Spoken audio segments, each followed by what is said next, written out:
Shabbat Shalom. I'm Cantor David Proser from Kempsville Conservative Synagogue, Kehillat Bet HaMidrash in Virginia Beach, Virginia. And this is our Torah portion for Saturday, Shabbat of June 26th, 2021, corresponding to the 16th day of Tammuz, 5781.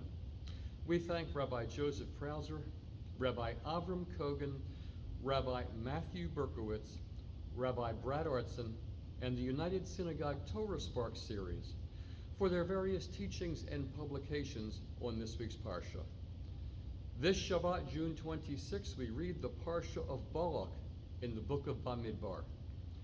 It begins on page 894 of the Eitz Chaim Chumash and page 669 of the Hertz. The Parsha is named for Balak, king of Moab.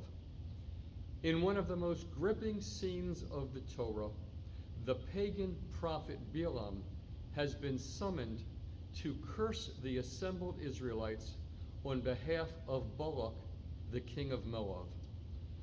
Fearing the Israelites and their divine mandate, Balak, through a series of invitations, joins forces with the Midianites to engage Balaam to curse the people of Israel, hoping to weaken them and mitigate the potential threat they pose as they travel en masse close to his borders. Balaam, the prophet, is an enigmatic mixture of heathen prophet, true believer, and instrument of providence. Reflecting either sincerity or self-promotion, Balaam asks the delegation from Midian and Moab to spend the night so that he can receive God's instructions, explaining that he can only say or do what God instructs. God tells Balaam that he may not go with them. He must not curse the Israelites. Balaam sends the delegation away. Balak, the king, sends a second delegation, promising Balaam great riches for his services. He again asks them to wait overnight, and this time God tells Balaam that he may go if he wants, but he will only be able to do and say what God commands. En route to his prophetic task, an angel of God, unseen by Balaam, blocks the road, standing before the donkey on which Balaam is riding. The beast alone, perceiving the divine threat, turned from its path, injuring Balaam's foot against the wall. The bruised Balaam curses and beats the miraculous mount.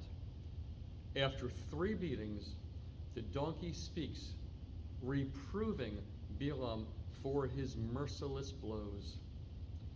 The angel finally reveals himself to Balaam as well, explaining that the hapless animal has in fact saved Balaam from divine wrath, as his mission to curse the Israelites is contrary to God's will. Yet he permits him to continue his journey. Balaam meets again with Balak and his cohorts, who sacrifice with their hired prophet at 7 altars constructed for the occasion, before again sending Balaam to execute his appointed task of cursing Israel. On 3 separate occasions, Balaam approaches Israel to carry out his mission of malediction, only to pronounce a series of blessings for the chosen people, culminating in the famous pronouncement, Ma tovu oho lecho Yaakov, how goodly are your tents, O Jacob. Balak is furious and admonishes Balaam for failing in his task. The prophet repeats his earlier disclaimer.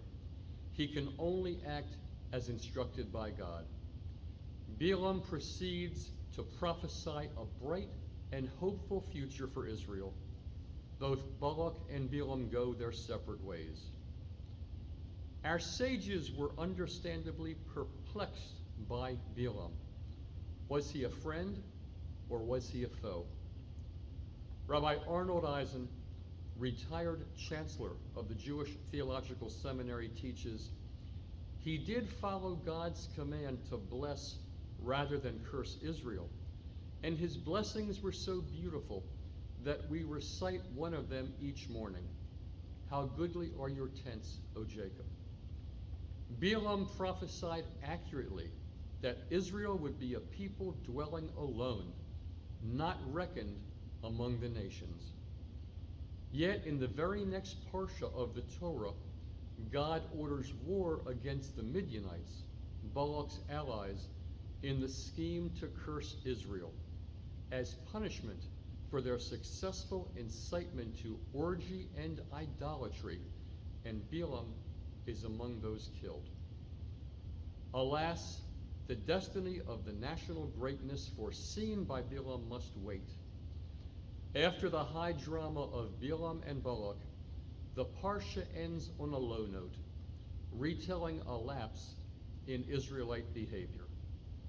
The people are enticed by Moabite women into licentious liaisons and idolatrous worship of Baal Peor at Shittim. Predictably, God responds with sharp anger, commanding the execution of the ringleaders in this wayward incident. An Israelite man brazenly flaunts his affair with his Midianite paramour before a tearful Moshe and Israelite community. The priestly Pinchas, son of Eleazar and grandson of Aharon, summarily executes the lustful couple, apparently confronted in flagrante delicto in front of the tent of meeting, impaling them with one spear. His zealous ire meets with God's approval. A plague which had taken 24,000 Israelite lives is thereby stayed.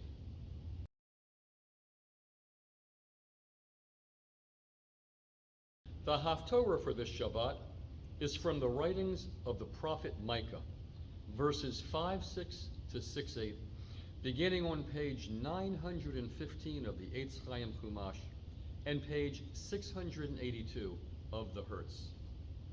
The book of Micah, from which this Haftorah is taken, is one of the so-called minor prophets, or more appropriately, the 12 prophets.